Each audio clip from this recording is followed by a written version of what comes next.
جمعے کے دن درود و سلام پڑھنے کی بڑی برکتیں، بڑی فضیلتیں، بڑی عظمتیں ہیں۔ قبل اس کے کہ گفتگو کا آغاز کیا جائے، ایک مرتبہ اپنے آقا مولا صلی اللہ علیہ وآلہ وسلم کی بارگاہ میں بلند آواز سے درود و سلام کے نذرانے پیش کیجیے۔ اللہم صلی علی سیدنا و مولانا محمد معدن الجود والکرم وعلی آلہ و اصحابہ وبارک وسلم۔ مسلسل کئی نشستوں سے مال وراثت کے احکام پر گفتگو ہے، اور اصولی طور پر یہ بتایا جا رہا ہے کہ مال وراثت حقوق العباد کے ایک اہم جز میں سے ہے، اور جیسے تمام حقوق العباد کا ادا کرنا، کما حق ہو ادا کرنا ہر مسلمان پر واجب ہے، بلکہ ہر انسان پہ واجب ہے، ایسے ہی مال وراثت کو اس کے حقدار تک پہنچا دینا ہر مسلمان کے لیے لازم اور واجب ہے، اس لیے کہ حقوق العباد ہے۔ اور اگر کوئی شخص مال وراثت حقدار تک نہ پہنچائے تو پھر اس کے لیے وعید یہ ہے کہ وہ زندگی تو یہاں گزار دے گا، لیکن بالآخر اسے لوٹ کے اس کے رب کی بارگاہ میں حاضر ہونا ہے۔ اور اسی وجہ سے ہر شخص نماز میں ہر رکعت میں یہ پڑھتا ہے مالکی یوم الدین، وہ روز جزا کا مالک، جزا کے دن کا مالک ہے، یعنی جو عمل انسان یہاں کرے تو وہ اس عمل کی جزا یا سزا کا دن ہے۔ تو ہر شخص کے لیے سورۃ الفاتحہ نماز کی تمام رکعتوں میں پڑھنا واجب ہے۔ اس کے کئی وجوہات ہیں، اس کی ایک وجہ یہ ہے کہ بار بار مسلمان کو یہ یاد دلایا جائے کہ اسے لوٹ کے اس رب کی بارگاہ میں پہنچنا ہے جو روز جزا کا مالک ہے۔ اسی وجہ سے حقوق العباد کی ادائیگی کا اہتمام اکابرین امت نے کیا اور ہمیں بتایا۔ چنانچہ امام سفیان ثوری رحمہ اللہ جمعہ کی نماز پڑھنے کے لیے نکلے تو آپ کے ساتھ آپ کے شاگرد بھی ہیں، مریدین بھی ہیں، تو چلتے چلتے گندم کی ایک فصل سے ان کا گزر ہوا۔ لہلہاتے ہوئے کھیت کو دیکھ کر آپ کے ایک شاگرد نے اپنا ہاتھ پھیرا ان شاخوں پر، تو حضرت سفیان ثوری رحمہ اللہ نے انہیں ڈانٹا اور تنبیہ فرمائی کہ کوئی ایسا نہ کرے۔ تو شاگرد کہنے لگا یا سیدی، اس میں ہاتھ پھیرنے سے کوئی نقصان نہیں ہوا، تو میرا ہاتھ پھیرنا کیوں کر برا ہوگا؟ آپ نے فرمایا کہ اچھا یہ بتاؤ، 100 بندے یہاں سے گزریں اور 100 کے 100 تمہاری طرح ان خوشوں میں ہاتھ پھیرتے جائیں تو بتاؤ نقصان ہوگا؟ کچھ گندم کے دانے گریں گے؟ تو کہنے لگا کہ ہاں، اگر 100 کے 100 ایسا کریں تب تو یہ نقصان ہوگا اور یہ ظلم ہوگا۔ تو آپ نے فرمایا بس جب 100 کے ایک طرح سے عمل کرنے سے یہ ظلم ہوگا تو تمہارا تنہا یہ عمل کرنا اس ظلم میں تمہارے لیے حصہ ہے۔ پھر آپ نے فرمایا جاؤ اس فصل کے مالک کے پاس اور اس سے معافی مانگو۔ تو وہ گئے، جا کر ان سے معافی مانگی، اور یہ تو معمولی سا عمل تھا، اس نے بھی خوش دلی سے معاف کیا، اور بزرگوں کے اقوال اور ان کے طریقے سے بڑا متاثر ہوا، ان کا معتقد ہو گیا۔ تو ہمارے جو اکابرین ہیں جن سے ہم نے دین لیا ہے، وہ اس طرح سے چھوٹی چھوٹی چیزوں کا بھی خیال رکھا کرتے تھے۔ تو اتنی احتیاطیں ہیں، اور ہمارے یہاں بے احتیاطی کیا ہے کہ ابھی تو سردیوں کا موسم ہے نا، جگہ جگہ ٹھیلے میں بھنے ہوئے چنے بکتے ہوئے نظر آتے ہیں نا۔ آپ لینے گئے کہ بھائی 10 روپے کے چنے دے دو، جب تک وہ چنے تول رہا ہے، آپ نے 2-4 چنے اس میں سے پھانک لیے، اور آپ کے ذہن میں یہی ہے کہ اتنا ڈھیر سارا پڑا ہے، میرے 2-4 چنے کھا لینے سے اس کا کیا ہوتا ہے؟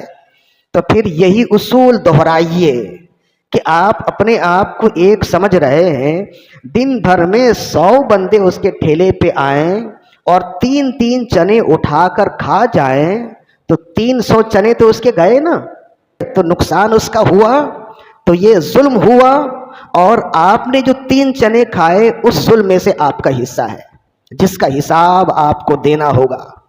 فالسے کے ٹھیلے پر کھڑے ہوئے تو جب تک وہ فالسا تول رہا ہے 2-4 فالسے آپ نے کھا لیے، تو ذہن میں یہی بات آتی ہے کہ اس سے کیا ہوتا ہے؟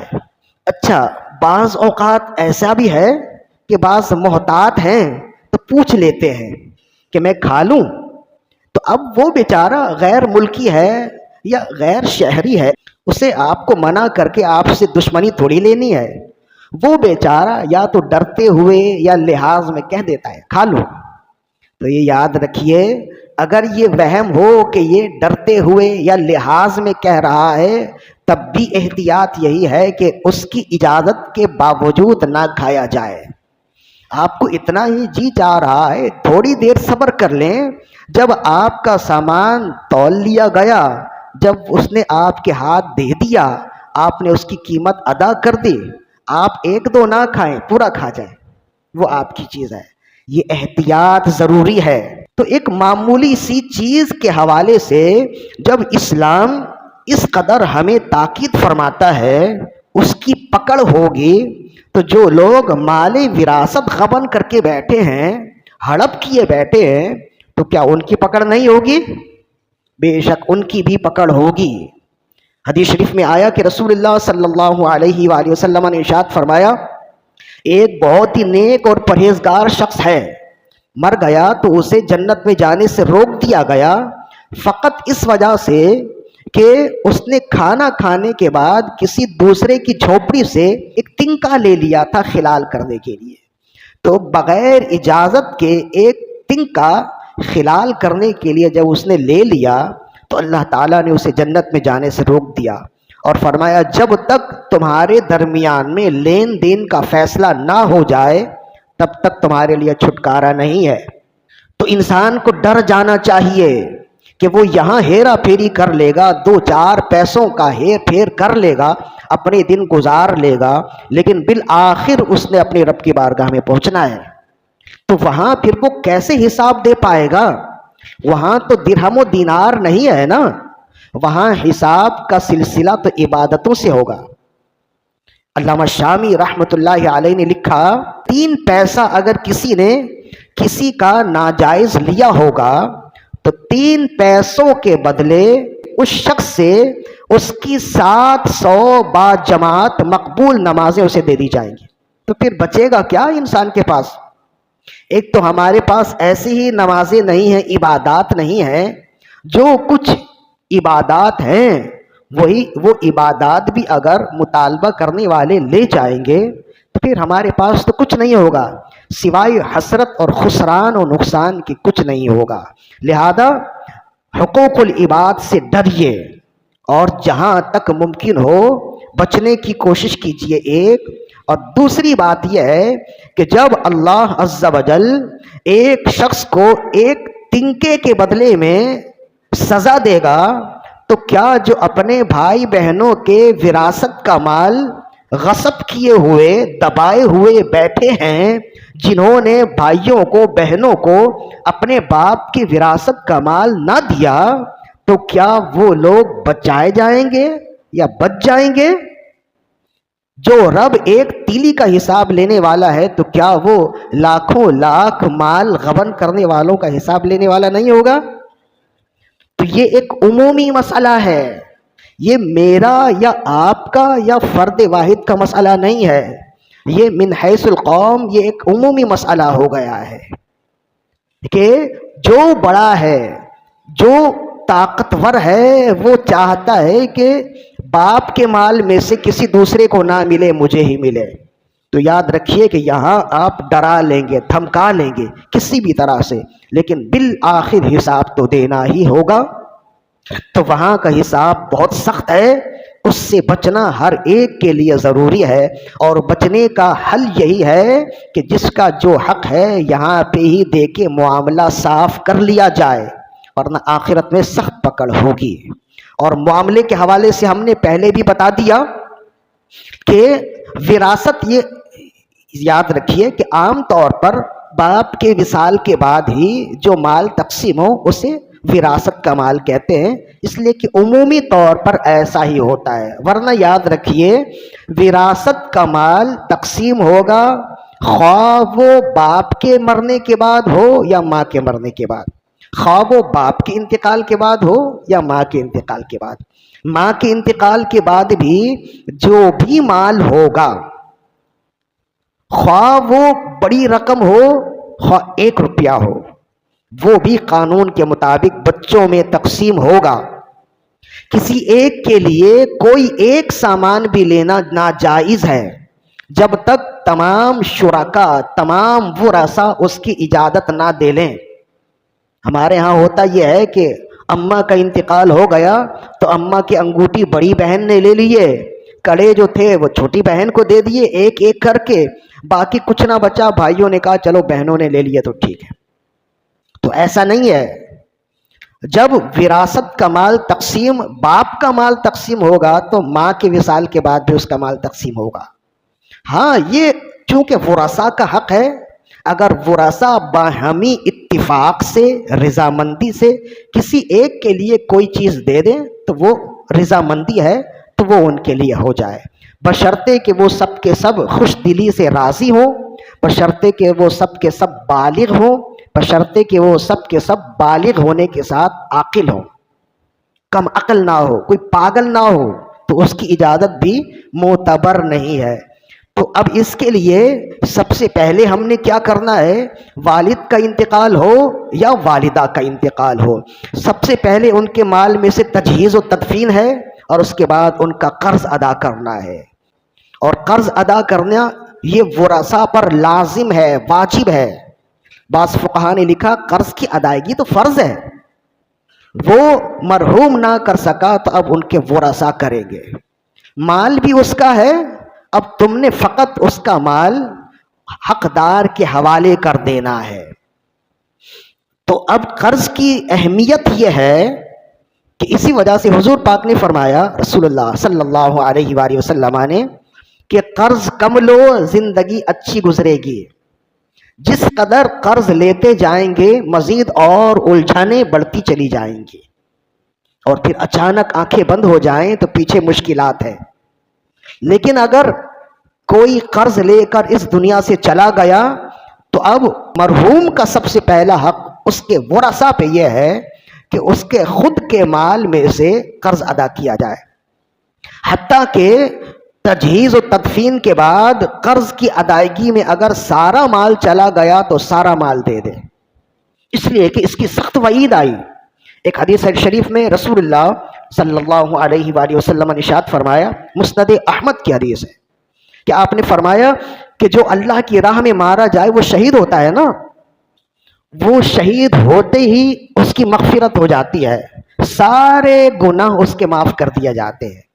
فرمایا یغفر للشہید الا الدین حتی یقضى عنہ، فرمایا شہید کے سارے گناہ، شہید کی ساری خطائیں معاف ہو جاتی ہیں سوائے قرض کے۔ جو اللہ کی راہ میں مارا جائے، جب اس کا قرض معاف نہیں ہوتا ہے تو کسی دوسرے تیسرے کا قرض کیسے معاف ہو جائے گا؟ یہی وجہ ہے کہ حضرت ابو سعید الخدری رضی اللہ عنہ فرماتے ہیں، ایک جنازہ آیا تو رسول اللہ صلی اللہ علیہ وآلہ وسلم نے پوچھا کہ اس پر دین تو نہیں ہے، قرض تو نہیں ہے؟ تو بتایا گیا یا رسول اللہ اس پر قرض ہے۔ تو آپ ناراض ہوئے کہ یہ کیسا ہے کہ قرض کی ادائیگی کے بغیر ہی اس دنیا سے چلا گیا؟ آپ نے فرمایا کوئی اور نماز جنازہ پڑھا دے، میں اس کی نماز جنازہ نہیں پڑھاؤں گا۔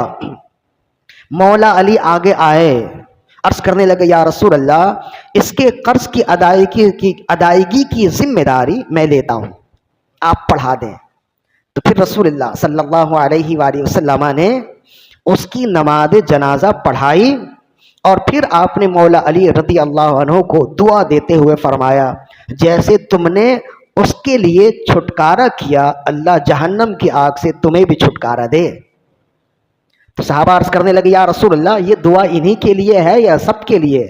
تو آپ نے فرمایا لیسا من عبد مؤمن یقضی عن اخیہ دینہ الا فک اللہ رہانہ من جہنم۔ فرمایا کوئی بھی مومن اپنے بھائی کا قرض ادا کرے اللہ تعالیٰ جہنم کی آگ اس پر حرام کر دے گا، اللہ جہنم سے اسے آزاد کر دے گا۔ تو اس حدیث میں کئی باتیں ہیں جو غور طلب ہیں۔ ایک تو یہ ہے کہ اگر کوئی شخص ایسا ہے جس کے ظاہری اعمال اچھے نہیں تھے اور وہ اس دنیا سے چلا جائے تو نماز جنازہ پڑھانے والے کو یہ حق حاصل ہے کہ وہ کہے میں اس کی نماز جنازہ نہیں پڑھاؤں گا، کوئی دوسرا پڑھا دے۔ علماء نے اس کی تصریح کی اور فرمایا مثلا اگر کوئی شرابی ہے، مثلا کوئی برے کام کرنے والا ہے، کوئی قاتل ہے، یا مثلا کوئی ایسا شخص ہے جس نے خودکشی کر لی اور وہ مر گیا، تو ظاہر ہے کہ وہ مومن ہی ہے اور مومنین پر حق ہے کہ اس کی نماز جنازہ پڑھیں، لیکن کہا کہ علماء کو چاہیے کہ اس کی جنازہ نہ پڑھیں تاکہ لوگوں کو معلوم ہو کہ یہ اتنا برا کام ہے کہ مرنے کے بعد علماء نماز جنازہ پڑھانے سے انکار کر دیتے ہیں تاکہ پھر لوگ برے کاموں سے رکیں۔ اس کا یہ مقصد نہیں ہے کہ علماء نماز جنازہ پڑھانے کا انکار اس کی نفرت کی وجہ سے، نفرت کی وجہ سے نہیں، اس کے اعمال سے نفرت کی وجہ سے، تاکہ لوگوں کے لیے عبرت ہو جائے۔ لیکن اگر کوئی پڑھانا چاہے تو پڑھا بھی سکتا ہے، جیسے یہاں رسول اللہ صلی اللہ علیہ وآلہ وسلم نے منع فرما دیا نا، میں نماز جنازہ نہیں پڑھاؤں گا، اس سے یہ مسئلہ بھی نکلا۔ اور دوسرا مسئلہ یہ نکلا کہ جس کا قرض ہو یہ اتنا بڑا دین ہے، اتنی بڑی ذمہ داری ہے کہ رسول اللہ صلی اللہ علیہ وآلہ وسلم نے اس کی نماز جنازہ پڑھانے سے انکار کیا۔ تو اس سے واضح ہوا کہ جہاں تک ممکن ہو قرض نہ لے، اور اگر قرض لے تو فوراً ادا کرنے کی کوشش کرے، ورنہ معاملہ ایسا ہی ہے۔ ایک دوسری حدیث میں رسول اللہ صلی اللہ علیہ وآلہ وسلم نے ارشاد فرمایا نفس المؤمن معلقۃ بدینہ حتی یقضی عنہ، مومن کی روح زمین و آسمان کے درمیان میں رکی رہتی ہے جب تک اس کا قرض ادا نہ کر دیا جائے۔ تو باپ کے وصال کے بعد بچے اس کی جائیداد کا بٹوارا کر رہے ہیں، لڑ رہے ہیں، کسی ایک کو بھی ہوش نہیں ہے کہ باپ کی روح زمین و آسمان کے درمیان رکی ہوئی ہے۔ وہ باپ جس نے زندگی بھر اپنے بچوں کی روشن مستقبل کے لیے نہ جانے کیا کچھ کرتا رہا، ادھر باپ کی آنکھیں بند ہوئی اور یہاں بچے اس کی جائیداد کے بٹوارے کے لیے لڑ رہے ہوتے ہیں۔ لیکن جو اول فریضہ ہے جائیداد میں سے، یہ یاد رکھیے، سب سے پہلا فرض یہ ہے کہ اس کی تجہیز و تدفین کی جائے، اور اس کے بعد دوسرا فرض یہ ہے کہ اس کا قرض ادا کیا جائے۔ رسول اللہ صلی اللہ علیہ وآلہ وسلم، حضرت ابو قتادہ ان کے بارے میں آیا کہ ایسے ہی ایک جنازہ آیا تو رسول اللہ نے پوچھا صلی اللہ علیہ وآلہ وسلم کہ اس کا قرض ادا کر دیا گیا؟ بتایا نہیں۔ آپ نے فرمایا تم پڑھ لو۔ حضرت ابو قتادہ یہ بھی صحابی ہیں، حاضر خدمت ہوئے، یا رسول اللہ میں ادا کر دوں گا۔ پھر آپ نے نماز جنازہ پڑھائی، دوسرے دن آپ نے ان سے پوچھا ادا کر دیا؟ کہا یا رسول اللہ ابھی تو ایک ہی دن گزرا ہے، ادا کر دوں گا۔ وہ اس کو بہت ہلکا سمجھ رہے تھے۔ تیسرے دن پھر آپ نے پوچھا ادا کر دیا؟ 2 درہم تھے۔ کہا یا رسول اللہ ادا کر دوں گا۔ جب 3 دن ہو گئے، تیسرے دن یا چوتھے دن جب وہ آئے اور رسول اللہ صلی اللہ علیہ وسلم نے ان سے پوچھا، عرض کرنے لگے یا رسول اللہ میں بھول گیا تھا، آپ نے انہیں سختی سے فرمایا ابھی جا کر ادا کرو۔ وہ گئے، جا کر ادا کیا، اور پھر آئے تو اور آ کر عرض کیا یا رسول اللہ میں نے ادا کر دیا۔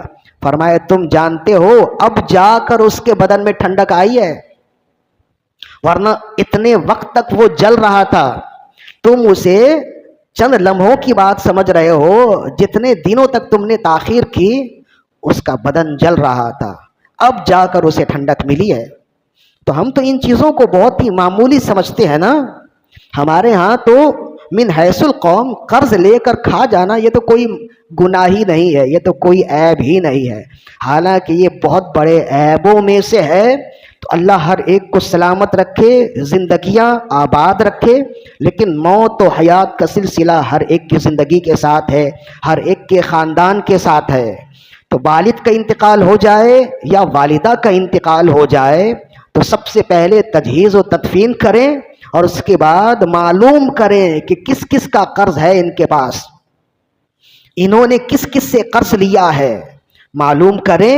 اور جو یہ کہے اور ثبوت بھی آ جائے تو آپ اس کا قرض ادا کریں، بھلے والد کے چھوڑے ہوئے مال میں سے بھائی بہنوں کو، ان کی اولاد کو کچھ نہ ملے، لیکن اگر اولاد نے مشترکہ طور پر مرحوم باپ کا قرض ادا کر دیا تو یقین جانیے سب سے بڑی اس نے قربانی دے دی اور باپ کی پرورش کا حق ادا کر دیا ہے۔ اسے سمجھنا ضروری ہے۔ یہ چند باتیں تھیں، لیکن اس کے علاوہ مزید اور بھی باتیں ہیں۔ ایک نشست اور ہوگی جس کا تعلق وصیت سے ہوگا۔ یہاں چلتے چلتے ایک مسئلہ اور سمجھ جائیں کہ باپ کے مثال ہے، یہ باپ ہو یا ماں ہو، ہر ایک کا مسئلہ یہی ہے، عام طور پر باپ کا ہی ہوتا ہے، اس وجہ سے مثال باپ کی دی جا رہی ہے۔ باپ کے انتقال کے بعد جتنے بچے ہیں اور باپ کی اہلیہ یعنی بیوہ ہے، انہیں وراثت کا مال ملتا ہے۔ میت کی جب اپنی اولاد ہو، یہ سمجھ جائیے اس پر بڑے اختلاف ہیں آتے ہیں۔ میت کی جب اپنی اولاد ہو تو میت کے بھائی بہنوں کو اس کے مال میں سے کچھ نہیں ملے گا۔ جب میت کی اپنی اولاد ہو، میت کے بیٹے ہوں، میت کی بیٹیاں ہوں، تو میت کے بھائی بہنوں کو اس کے مال میں سے کچھ نہیں ملے گا۔ اکثر لوگ جھگڑتے ہیں، یہ میرا بھائی ہے، اس کے مال میں میرا حصہ ہے تو مجھے دو۔ تو اگر میت کے بچے موجود ہیں، زندہ ہیں، تو اس کے مال میں اس کا حق ہے، ورنہ کسی دوسرے کا حق نہیں ہے، بھائی بہنوں کا حق نہیں ہے۔ اسی طرح میت کی ان اولادوں کو میت کے مال میں سے حصہ ملتا ہے جو میت کے وصال کے بعد زندہ ہوں، یا وصال کے بعد اگر وہ مر جائیں تو ان کی اولاد کو میت کے مال میں سے حصہ ملے گا۔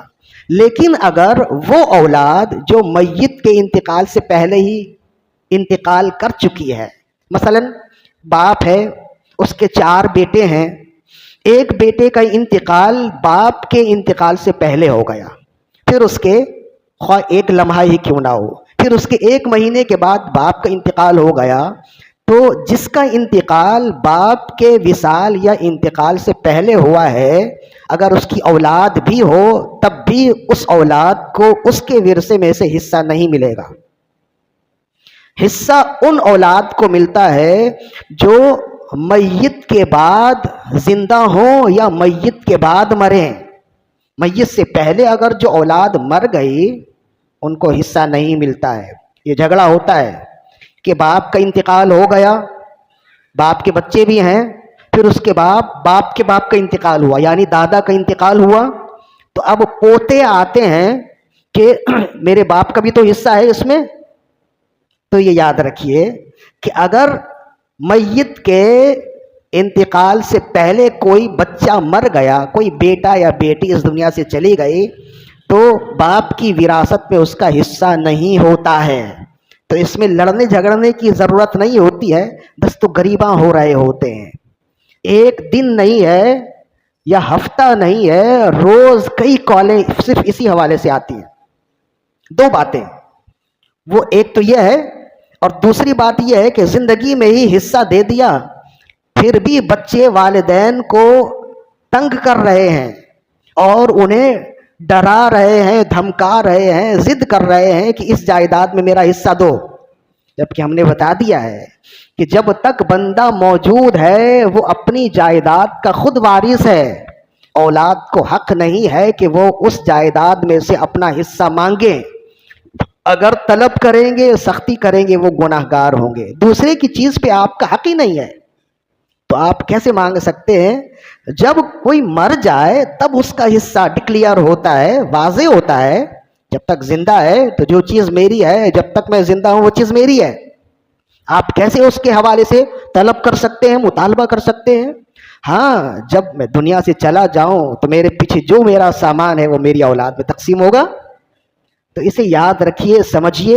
اور اگر سمجھ نہ آئے تو بھائی بہنوں کے درمیان میں اختلاف اور لڑائی جھگڑے سے بہتر یہ ہے علماء سے رجوع کریں. یہ دینی مسئلہ ہے نا. جب دینی مسئلہ ہے تو دیندار لوگ موجود ہیں، دین سیکھنے سکھانے والے موجود ہیں، ان سے رابطہ کریں تو افہام و تفہیم کے ساتھ مسئلہ حل ہو جائے گا. لڑائی جھگڑے کی ضرورت نہیں ہوگی. انشاءاللہ اگلی نشست جو آخری ہوگی اس میں وصیت کا بیان ہوگا جو بہت اہم ہے. انشاءاللہ اس پر وقت سے پہلے آنے کی کوشش کیجئے، بہت کچھ سیکھنے کا موقع ملے گا. اللہ تعالیٰ سے دعا ہے کہ ہماری آج کی حاضری اپنی بارگاہ میں قبول و مقبول فرمائے. وما علینا الا البلاغ المبین.